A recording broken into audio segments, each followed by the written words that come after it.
The crooked-toothed smile that lit up Pearl Jensen's face as she gathered wildflowers along the Montana prairie disappeared the moment she heard the approaching wagon. It was 1878, and at 22, Pearl had learned that strangers often meant new opportunities for ridicule. She quickly tucked the flowers into her apron pocket and ducked behind a tall patch of prairie grass, hoping to remain unseen until the travelers passed. "Miss, you there with the flowers, could you point us toward Silver Creek?" A deep voice called out, shattering her hopes of remaining invisible. Pearl reluctantly stood, keeping her lips pressed tightly together as she pointed westward toward the small frontier town she called home. The wagon contained a family mother, father, and 3 children who stared at her with unabashed curiosity. "Thank you kindly," the man said. "Might we trouble you for your name? We're the Hamptons, new to these parts." Pearl hesitated before answering, knowing what would come next. "Pearl Jensen," she said quickly without parting her lips. "Speak up, girl," the woman urged. "Can't hear a word you're mumbling." One of the children, a boy of about 10, leaned forward. "Ma, I think something's wrong with her mouth." Heat rushed to Pearl's cheeks. She'd endured this humiliation countless times before, but it never stung any less. "Timothy." "Mind your manners," his mother scolded, though Pearl noticed how the woman's eyes lingered on her closed mouth with unmistakable curiosity. "It's Pearl Jensen," she repeated, this time properly, briefly revealing the crooked teeth that had been the source of her shame since childhood. Her front teeth overlapped awkwardly, with one turned at a sharp angle. The canine on her right side protruded outward like it was trying to escape her mouth entirely. The boy's eyes widened, and he elbowed his sister. Pearl saw the girl's hand fly to her mouth to stifle a giggle. The parents at least had the decency to look embarrassed by their children's reaction. "Well, thank you, Miss Jensen," the father said quickly, flicking the reins. "Good day to you." As the wagon pulled away, Pearl heard the unmistakable sound of childish laughter floating back on the breeze. She blinked back hot tears that threatened to spill. At 22, she should be beyond these childish reactions, but the sting of mockery never seemed to dull. Pearl had been born to hardworking homesteaders who had settled in Montana territory when she was just a baby. Her mother had died of fever when Pearl was 8, leaving her father to raise her alone. Thomas Jensen was a kind man but too poor to afford the costly dental work that might have fixed his daughter's teeth. By the time Pearl was old enough to earn her own money working at the general store, she'd resigned herself to her appearance. She waited until the wagon was out of sight before continuing toward town, the beautiful wildflowers she'd collected now forgotten in her pocket. Silver Creek was a growing settlement, benefiting from nearby mining operations and the cattle drives that occasionally passed through. Pearl worked at Wilkinson's general store, where most customers had grown accustomed to her appearance, though newcomers still sometimes stared. As she neared the main street, the sounds of commotion drew her attention. A cattle drive had arrived, bringing with it the usual influx of dusty, rowdy cowboys. Pearl quickened her pace, keeping her head down. Cowboys were the worst for teasing, especially after a few drinks at the saloon. "Miss." "Watch out," a voice called, just as a thundering sound reached her ears. Pearl looked up to see a stray calf charging directly toward her, having broken away from the herd. She froze in terror as the animal bore down on her. Suddenly, she was swept off her feet, strong arms lifting her clear of the calf's path. She found herself pressed against a broad chest, the scent of leather, horse, and sun-dried cotton filling her senses. "That was a close one," her rescuer said, setting her carefully back on her feet. Pearl looked up into the face of a man unlike any she'd seen in Silver Creek before. He stood tall, with shoulders broad enough to block the sun. His face was tanned from long days in the saddle, with laugh lines around striking blue eyes. A well-worn Stetson cast a shadow over his features, but couldn't hide the genuine concern in his expression. "Thank you," she mumbled, keeping her lips pressed together as she smoothed her skirts. "You're welcome," he replied, removing his hat and revealing a shock of sandy hair that curled slightly at the ends. Flynn Grayson, madam, new trail boss with the double R outfit. Pearl nodded politely, still not opening her mouth. Pearl Jensen, she whispered, his brows drew together. I beg your pardon, didn't quite catch that, Pearl sighed inwardly. Why couldn't he just tip his hat and move on like most men did? She repeated her name, this time unable to avoid showing her teeth. She braced for the familiar reaction, the slight widening of eyes, the quick glance away, the awkward clearing of the throat. Instead, Flynn Grayson smiled broadly. Pleasure to meet you, Miss Pearl Jensen, he said, as if nothing unusual had caught his attention at all. Sorry about the excitement. That little troublemaker's been giving us grief since Cheyenne. Pearl stared at him, perplexed by the lack of reaction to her teeth. It's all right, she said hesitantly. Where were you headed before our little interruption? He asked, falling into step beside her as if they were old acquaintances. The general store, I work there, she explained, finding herself relaxing slightly in his presence. Mind if I walk with you? I've got supplies to purchase and I could use some expert guidance. Pearl nodded, still guarded but intrigued by this unusual cowboy who seemed genuinely untroubled by her appearance. As they walked together down the dusty main street of Silver Creek, Pearl couldn't help stealing glances at Flynn. He moved with the easy confidence of a man comfortable in his own skin, tipping his hat to ladies they passed and nodding respectfully to the men. At Wilkinson's general store, Pearl slipped behind the counter while Flynn browsed the merchandise. She watched as he selected coffee, tobacco, and several other trail supplies with care, occasionally asking her opinion on the quality of different items. These the best beans you carry? He asked, holding up a burlap sack of coffee. Yes, Pearl replied, forgetting to guard her smile in her enthusiasm for a product she genuinely believed in. Mr. Wilkinson gets them from a special supplier in San Francisco. Flynn's eyes lingered on her face, but not with the disgust or pity she was accustomed to. There was something else there that Pearl couldn't quite identify. I'll take them then, he said, placing the sack on the counter. A good cup of coffee makes all the difference on the trail. As Pearl tallied his purchases, the bell above the door jingled and 3 young women from town entered: Martha Pierce, Elizabeth Caldwell, and Sophia Green. Pearl's shoulders tensed immediately. These women, all around her age, had never let her forget her place as the plain, odd-looking girl of Silver Creek. Well, look who's here, Martha said loudly. If it isn't Silver Creek's finest cowboys being helped by our own Pearl. The women giggled and Pearl kept her gaze fixed firmly on the ledger before her. Ladies, Flynn said, tipping his hat politely but with notably less warmth than he'd shown to others. You must be with the new cattle drive, Elizabeth said, sidling closer to Flynn. I'm Elizabeth Caldwell. My father owns the bank here in Silver Creek. Flynn Grayson, he replied simply, returning his attention to Pearl. How much do I owe you, Miss Jensen? Pearl named the amount in a quiet voice, still not looking up. Perhaps you'd like a proper tour of our town, Mr. Grayson. Sophia suggested. Pearl is so busy with the store, but I'd be happy to show you around.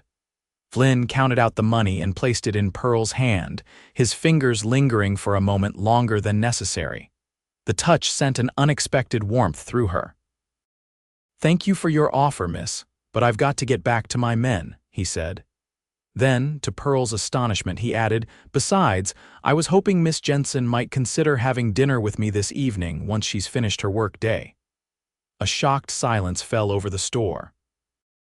Pearl's head snapped up, certain she had misheard him. What? She stammered, forgetting to hide her teeth. The 3 women looked equally stunned, exchanging glances that clearly questioned the cowboy's eyesight or sanity. Dinner, Flynn repeated with a smile. If you're available, of course. The trail boss gets the privilege of actual plates and chairs at the camp, and our cook makes a mighty fine stew. Pearl was speechless, certain this must be some elaborate joke at her expense. Yet Flynn's eyes held nothing but sincerity as he awaited her answer. She can't possibly go to a cattle camp for dinner, Martha interjected with a forced laugh.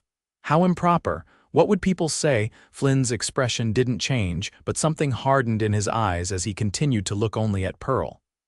The invitation stands, Miss Jensen. I'll be at the edge of town near the big cottonwood at 7, if you decide to come.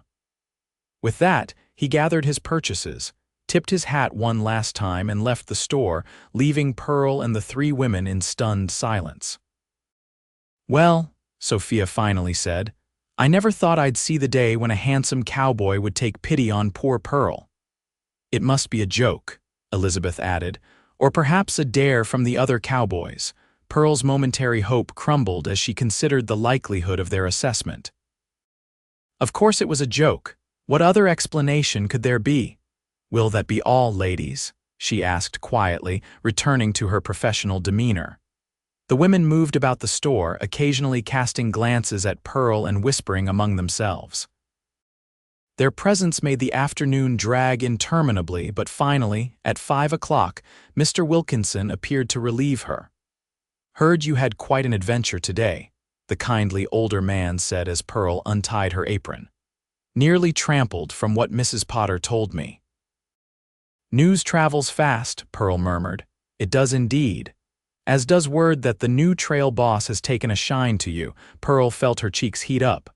I'm sure it's nothing, Mr. Wilkinson, just a cowboy being polite. The storekeeper's eyes twinkled. Maybe so. But Flynn Grayson has a solid reputation on the trail. Honest man by all accounts, not the type for cruel jokes. Pearl paused. You know of him? His outfit's been through before, though he's new as trail boss. The Double R Ranch runs quality cattle, and they don't hire just anybody to lead their drives. Mr. Wilkinson patted her hand. Just something to consider, my dear. Pearl walked home deep in thought, torn between hope and the caution born of years of disappointment. Her small cabin at the edge of town had been left to her by her father, who had died 2 winters ago. It wasn't much, but it was hers, and it provided the solitude she had come to cherish. As she washed her face and changed into a fresh dress, her second best, not her Sunday best, because she didn't want to appear too eager, Pearl debated with herself. Going to meet Flynn could lead to more humiliation if this was indeed some elaborate prank. But if it wasn't? At 6:45, Pearl found herself walking toward the cottonwood tree at the edge of town, her heart pounding so loudly she was certain anyone she passed could hear it. She'd pinned her hair more carefully than usual and wore a shawl her mother had crocheted years ago. As the massive cottonwood came into view, she saw him. Flynn Grayson stood beside a handsome bay horse, looking freshly washed and wearing a clean shirt. When he spotted her approaching, a smile spread across his face that made Pearl's stomach flutter. You came, he said, genuine pleasure evident in his voice. I did, Pearl replied, still guarded, though I'm not entirely sure why. Flynn's expression grew serious. Because I asked and you were curious enough to say yes, that's reason enough for me. He gestured to the horse. I hope you don't mind riding. The camp's not far, but it's a bit much to walk in those shoes. Pearl hesitated only briefly before allowing Flynn to help her onto the horse. He swung up behind her, his arms coming around her to hold the reins. The proximity made her both nervous and strangely comforted. As they rode, Flynn pointed out features of the landscape, telling her stories of the trail drive from Texas. His voice was deep and melodious beside her ear, and gradually, Pearl felt herself relaxing. The cattle camp was organized chaos, with cowboys moving about their evening chores. Several men looked up as Flynn rode in with Pearl, and she noticed a few nudges and whispers among them. Her anxiety returned full force. Flynn must have sensed her tension. Don't mind them, he said quietly. They're just surprised to see their boss actually manage to convince a pretty lady to join him for dinner. He helped her dismount, keeping a steadying hand at her elbow as he guided her to a small table set up beneath a canvas awning. A heavy-set man with an impressive mustache worked at a nearby chuck wagon. Cookie, this is Miss Pearl Jensen, Flynn announced. She's joining us for dinner, so I hope you've outdone yourself tonight. The cook turned, giving Pearl an appraising look before breaking into a gap-toothed grin. "Pleasure, miss. Any friend of the boss is welcome at my table. Hope you like beef stew and sourdough bread." "It sounds wonderful," Pearl said, careful to keep her smile minimal. As they sat across from each other at the small table, Pearl became increasingly aware of the curious glances from the cowboys. Some were merely curious, but others seemed puzzled or even amused. The familiar sensation of being the object of ridicule crept up her spine. "Why did you really invite me here?" she asked abruptly, keeping her voice low. Flynn looked surprised by the question. "Because I wanted to get to know you better." "Is this some kind of joke, a bet between you and your men?" The words tumbled out before she could stop them. Flynn's expression darkened. "Miss Jensen, I don't know what kind of men you're accustomed to dealing with, but I don't play games with people's feelings." He leaned forward, his blue eyes intense. "I invited you because from the moment I saw you, I thought you were interesting and beautiful." Pearl couldn't help the bitter laugh that escaped her lips. "Mr. Grayson, I've been called many things in my life, but beautiful has never been one of them." "Then the people of Silver Creek need their eyes checked," he replied firmly. Before Pearl could respond, the cook arrived with 2 steaming bowls of stew and a plate of fresh bread. The aroma was mouth-watering, momentarily distracting Pearl from the conversation. They ate in silence for a few minutes, Pearl carefully taking small bites and chewing discreetly. She'd developed techniques over the years to eat in public without drawing attention to her teeth. "You know," Flynn said eventually, "my mother had a saying about people who judge others by their appearance." "What was that?" Pearl asked cautiously. "She said they're showing you their ugly hearts, and that's far worse than any physical imperfection could ever be." Pearl set down her spoon, studying Flynn's face for any sign of insincerity. Finding none, she asked, "What happened to your mother?" "Consumption when I was 15. My father followed her a year later. Been on my own since then, working cattle drives. Started as a wrangler, worked my way up." He broke off a piece of bread. "What about your family?" Pearl told him about her parents, about growing up in Silver Creek, about the small cabin she now lived in alone. She found herself speaking more freely than she had with anyone in years, gradually forgetting to hide her smile as their conversation flowed naturally from one topic to the next. As the evening progressed and they shared coffee around the campfire, Pearl became aware that Flynn's men were no longer staring. They included her in their stories and jokes, treating her with a respect she rarely experienced in town. "Why aren't they mocking me?" she asked Flynn quietly as they stood slightly apart from the others, watching the stars emerge in the darkening sky. Flynn looked genuinely confused. "Why would they?" Pearl gestured vaguely toward her mouth. "Everyone else does." Flynn's expression softened. "Pearl, may I speak plainly?" She nodded, bracing herself. "I noticed your teeth the first moment I saw you, just like I noticed your kind eyes, the grace with which you move, and the way you listened carefully to every word I said." He took a deep breath. "Where I come from, a person's worth isn't measured by the straightness of their teeth or the regularity of their features." "That sounds like a nice place," Pearl said softly. It was. Flynn gently turned her to face him. "The thing is, when you smiled, really smiled, without hiding back at the store when you were telling me about those coffee beans, it was the most genuine thing I've seen in a long while. In my line of work, you learn to value authenticity." Pearl felt tears threatening to form in her eyes.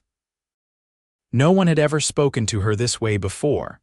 "I should get you back to town," Flynn said, noting her emotion. "People will talk if you're out too late with a cowboy." The ride back was quiet but comfortable, with Pearl leaning slightly into Flynn's solid presence behind her.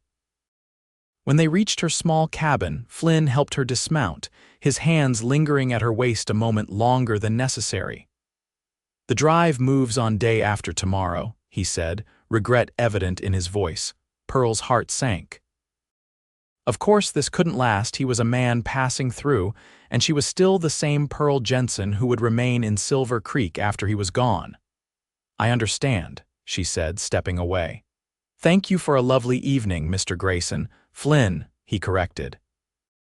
And I was hoping you might show me around town tomorrow, if you're not working, that is. Hope flickered within her once more. I have the afternoon free. Then I'll meet you at the store at noon, he said, smiling. He hesitated, then reached for her hand, bringing it to his lips for a brief, warm kiss. Good night, Pearl. The next day passed in a blur for Pearl. The morning at the store dragged endlessly as she watched the clock, counting the minutes until noon. Mr. Wilkinson noticed her distraction and smiled knowingly but said nothing. At precisely 12, the bell above the door rang and Flynn walked in. He'd cleaned up even more thoroughly today, wearing what appeared to be his best shirt and a newly brushed hat, ready for that tour. He asked, eyes crinkling at the corners as he smiled at her. Pearl nodded, quickly untying her apron as Mr. Wilkinson waved her off with a chuckle. Silver Creek wasn't large, but Pearl showed Flynn every corner of it, from the small schoolhouse where she'd endured years of teasing, to the church with its modest steeple, to the creek itself, which glittered silver in the afternoon sun, giving the town its name. They stopped for pie at the small cafe, where the proprietress, Mrs. Hughes, raised her eyebrows at seeing Pearl with a gentleman caller but served them with professional courtesy. Is it difficult? Flynn asked as they sat by the creek later, watching the water flow over smooth stones. Living in a place where people have known you your whole life, yet still treat you as an outsider? Pearl considered the question carefully. Sometimes. I've thought about leaving, starting fresh somewhere no one knows me, but this is home with all its flaws, and not everyone is unkind. What keeps you here? Besides it being home, hope, I suppose, she admitted, that someday things will be different, that I'll find my place. Flynn picked up a flat stone and skipped it across the water's surface. Ever think your place might be somewhere else entirely? Pearl looked at him sharply, trying to decipher his meaning. Are you suggesting I leave? I'm suggesting that home isn't always where we're born. Sometimes it's where we choose to build it. He met her gaze steadily. Sometimes it's with whom we choose to build it. Pearl's heart raced at the implication in his words. Flynn, we've known each other barely a day. True enough, he conceded. But I'm 30 years old, Pearl. I've met enough people to know when someone special crosses my path. As the sun began to set, casting long shadows across the town, Flynn walked Pearl back to her cabin. The air between them had changed, charged with possibilities neither had voiced directly. At her door, Flynn removed his hat, turning it nervously in his hands. I meant what I said earlier. About finding home. Pearl took a deep breath. Your cattle drive leaves tomorrow. It does, he confirmed. We're headed to Wyoming, then back to Texas. It's a long journey. And then I start planning the next drive. He stepped closer. Unless I have a reason to do something different. Pearl felt dizzy with the implications of his words. What are you saying, Flynn? I'm saying that in all my years on the trail, I've never met anyone who made me consider settling down. Until now. He reached out slowly, giving her time to pull away if she wished, and gently tucked a strand of hair behind her ear. I'm saying that smile of yours, the one you try so hard to hide, is the most beautiful thing I've ever seen. Tears welled in Pearl's eyes. You can't mean that. I do, he said firmly. That smile is worth fighting for, Pearl Jensen, worth changing my whole life for if you'd give me the chance. You barely know me, she whispered. I know enough. I know you're kind, resilient, and stronger than anyone gives you credit for. I know you deserve better than the small minds of this town. His voice dropped lower. I know I haven't been able to think of anything but you since the moment we met. Pearl struggled to process his words, to believe that this wasn't some elaborate dream from which she'd soon awaken. May I call on you properly when I return? Flynn asked.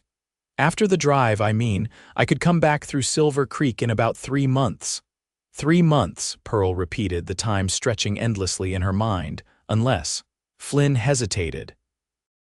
Unless you'd consider writing to me in the meantime. I'd make sure to send letters at every stop where post can reach you. A smile, a real, unguarded smile spread across Pearl's face at the thought. I'd like that very much. Flynn's expression softened as he gazed at her smile. Without warning, he leaned forward and pressed his lips gently to hers in a brief, tender kiss. When he pulled back, his eyes were bright with emotion. "That smile is mine forever, Pearl Jensen. Remember that while I'm gone." The next morning, Pearl stood at the edge of town, watching as the cattle drive prepared to depart. Flynn rode over to where she waited, looking every inch the capable trail boss as he sat tall in the saddle. "First letter will come from Casper," he promised, reaching down to squeeze her hand. "About 3 weeks from now," Pearl nodded, fighting back tears. "I'll be waiting." "And I'll be counting the days until I see that smile again," he replied, his voice rough with emotion. As Flynn rode away to take his position at the head of the drive, Pearl noticed Martha and Elizabeth watching from the boardwalk outside the millinery shop. Their expressions were a mixture of disbelief and envy. For once, Pearl didn't care what they thought. The weeks that followed were transformed by Flynn's letters. They arrived as promised from Casper, from Cheyenne, from Denver, and various points along the trail. Each letter revealed more of the man she was coming to care for deeply. His childhood in Missouri, his dreams of someday owning his own ranch, his observations about the natural world around him. Pearl wrote back faithfully, gradually sharing her own hopes and fears. She told him about the taunts she'd endured as a child, about her father's failed attempts to save enough for dental work, about the protective shell she'd built around herself over the years. To her surprise, the regular exchange of letters with Flynn began to change how she carried herself in Silver Creek. She smiled more readily, no longer as concerned with hiding her teeth. When Martha made a snide comment about Flynn surely meeting prettier girls in Wyoming, Pearl merely replied, "Perhaps, but he's writing to me, not them." 3 months stretched to 4 as the cattle drive encountered difficulties: bad weather, illness among the men, a dispute over passage rights through certain territories. Flynn's letters explained the delays apologetically, each one ending with a variation of the same sentiment. "That smile of yours keeps me going through the hardest days." Finally, as autumn painted the Montana landscape in brilliant golds and reds, a telegram arrived for Pearl at the general store. "Arriving Silver Creek, stop October 15, stop counting hours, stop Flynn." October 15th dawned clear and cool. Pearl wore her best dress, a deep blue that brought out the amber flecks in her brown eyes. She'd arranged with Mr. Wilkinson to have the day off and stood nervously at the edge of town, watching the road for any sign of an approaching rider. When Flynn finally appeared on the horizon, Pearl's heart leaped. She waited, rooted to the spot, as he urged his horse to a gallop upon seeing her. When he reached her, he dismounted in one fluid motion and strode toward her with purpose. Without a word, he swept her into his arms, lifting her off her feet in an embrace that spoke of months of longing. When he set her down, his hands framed her face gently. "There's that smile," he said, his voice husky with emotion. "The one I've been dreaming about for 4 long months." Pearl laughed, no longer concerned about showing her teeth. "I've missed you, Flynn Grayson." "I've more than missed you, Pearl Jensen." His thumbs caressed her cheekbones.